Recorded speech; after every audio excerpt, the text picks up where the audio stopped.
beta, ini beta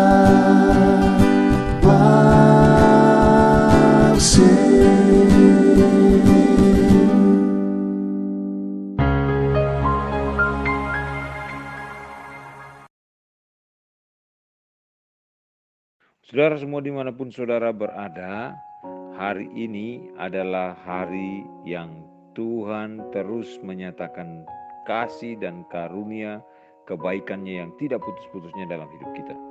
Kita ada sebagaimana kita ada hari ini, itu semata-mata karena anugerah Tuhan. Bukankah begitu?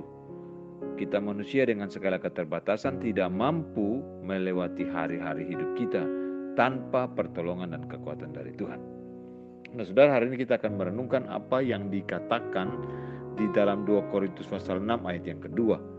2 Korintus pasal yang ke-6 ayat yang kedua, Rasul Paulus berkata, hari ini adalah hari penyelamatan itu. Sekali lagi, hari ini adalah hari penyelamatan itu. Apakah mungkin bahwa lebih dari setengah populasi orang dewasa di Amerika Serikat salah?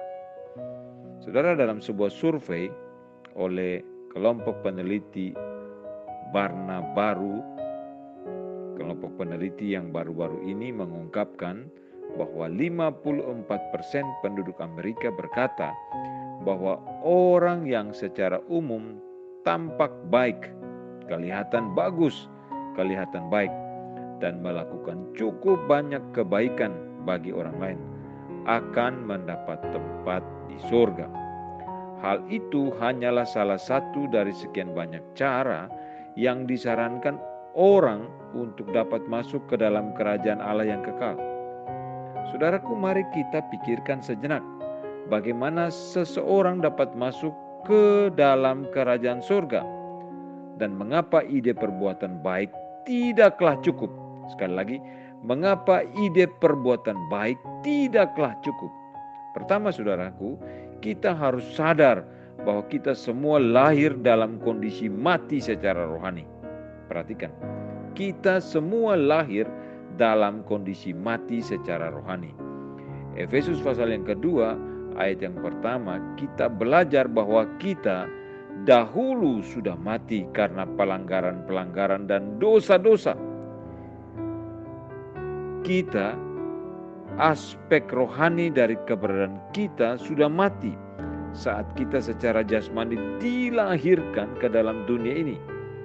Namun jiwa kita dapat dihidupkan kembali. Paulus menjelaskan demikian. Karena semua orang sama seperti semua orang mati dalam persekutuan dengan Adam, demikian pula semua orang akan dihidupkan kembali dalam persekutuan dengan Kristus. 1 Korintus pasal yang ke-15 ayat 22. Untuk dapat dihidupkan kembali harus dilakukan sebuah transaksi. Harus terjadi sesuatu yang spesifik untuk mengubah sesuatu yang mati agar menjadi sesuatu yang hidup. Hal tersebut tidak dipicu oleh perbuatan baik. Tidak terjadi karena perbuatan baik. Namun itu semua terjadi ketika saudara dan saya menerima kasih karunia keselamatan dari Allah oleh karena iman dan percaya kita kepada Kristus Yesus sebagai Tuhan dan Juru Selamat kita. Saudaraku, perhatikan ini. Apakah jiwa saudara dan saya hari ini,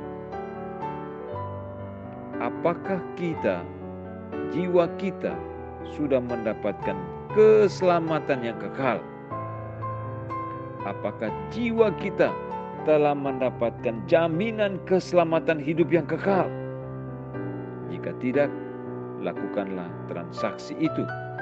Terimalah kasih karunia Allah yang ajaib. Terimalah kasih karunia Allah yang luar biasa. Terimalah kasih karunia Allah yang indah itu di dalam hidup kita.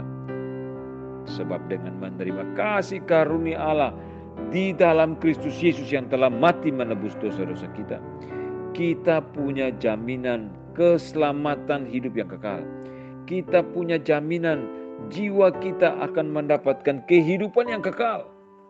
Saudaraku, keputusan hidup yang terbesar adalah keputusan di mana saudara dan saya melibatkan Kristus hadir dalam hidup kita, menjadi Tuhan dan Juru Selamat di dalam kehidupan kita secara pribadi. Keputusan hidup yang terbesar dan yang paling tepat di dalam dunia ini adalah menerima Kristus Yesus sebagai Tuhan dan Juru Selamat dalam hidup kita. Tidak ada yang lain. Karena itu saudaraku, mari periksa hidup kita. Sudahkah Kristus menjadi Tuhan, menjadi Juru Selamat, menjadi Tuhan di dalam kehidupan kita?